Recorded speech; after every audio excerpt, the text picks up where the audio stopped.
Hello YouTubers, this is Jimmy Mitchell 24/7 coming at you with another video. This will be part 3 of how I restore Redlines. If you take a look here, this is a car that I've done from start to finish. It was in really bad shape. Refurbished it all and got it looking pretty darn good, I think. Hopefully that will be what these end up being. First I'd left you with picking the right Redline, how you pick cars to restore. Then I showed you how to crack them open, and we stripped them. This is what they look like when they came out of the stripper. You'll notice these two here, they're the oldest ones. They're very, very shiny coming out of the polisher, or out of the stripper. These two here are, I think, 1 year older, and they look like crap, and this is late 70s, mid 70s, and it doesn't even look much better. It's very dull. This one is going to be painted in enamel, so we're not really worried about toning or pits or anything, because the paint and primer will fill all that in. These next two here are the heavyweights, and you'll notice that there's a lot of toning and a lot of pitting. It really shows in this one here. I took my Dremel and tried to remove some of the roughness and corrosion, and you can see right here all these little tiny holes. If we were to paint this with the paint, you will see every one of these little holes. You see these dark spots. So what we'll have to do is we'll throw this in the polisher, which will be the next step, and I'll go over that in a minute. The Diora here is in a lot better shape. You can almost see your reflection in the bed here, but there are lots of little pits. Not a lot of toning though, so it's in really good shape. But this is a custom that I'm going to show you that I'm doing, and most of it will be enamel paint, so we're not worried about that one. This Maverick here, on the other hand, looks gorgeous coming out of the stripper. There's no toning, there's no pits at all. It looks fantastic. This we could probably just about go ahead and paint, but we're not going to. We'll throw it in the polisher, because if you notice the hood here, there's a ton of toning on it. Notice the difference between the fender and the hood.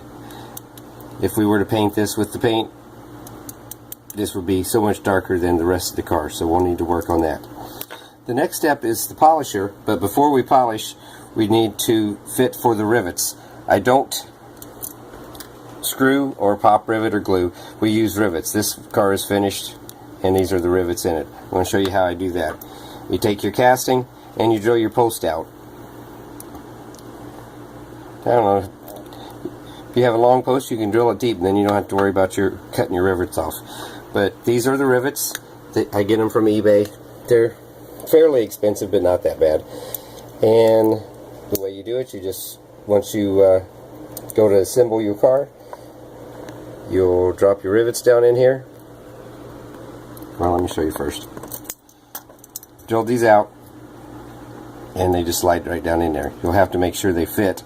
You might have to cut the end off or grind the end off. Since this post is smaller, you notice there's two different sizes of rivets here.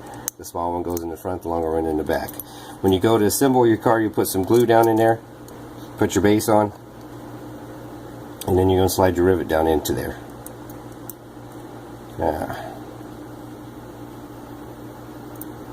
There we go.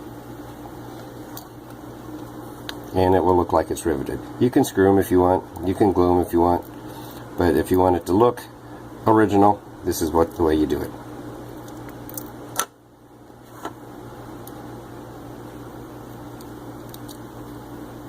Come on. There we go. One in the back one falls up. But that's the look you want to achieve. This is the finished look. They come in different sizes, rounded or flat. I just usually go with the flat. Now we're going to talk about throwing it in the polisher. This is a polisher. I got this at Harbor Freight for, I think, 40 bucks. I'm not sure is the exact price, but you can pick them up online. It's a very valuable tool. I use it a lot. This is what the mix looks like in here. And these are your mixtures. About 60% of this walnut blend, 20% of this tumbler media. This also is from Harbor Freight. It's really almost like glass because it cuts you. And these are marble chips. These are the most expensive part. So you got 60, 20, and 20. And just dump it all in here. Then all you're going to do is take your castings, throw them in there, and I need to get one other thing.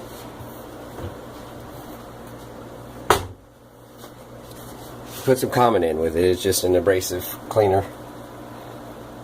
You do more than that, but I ain't going to.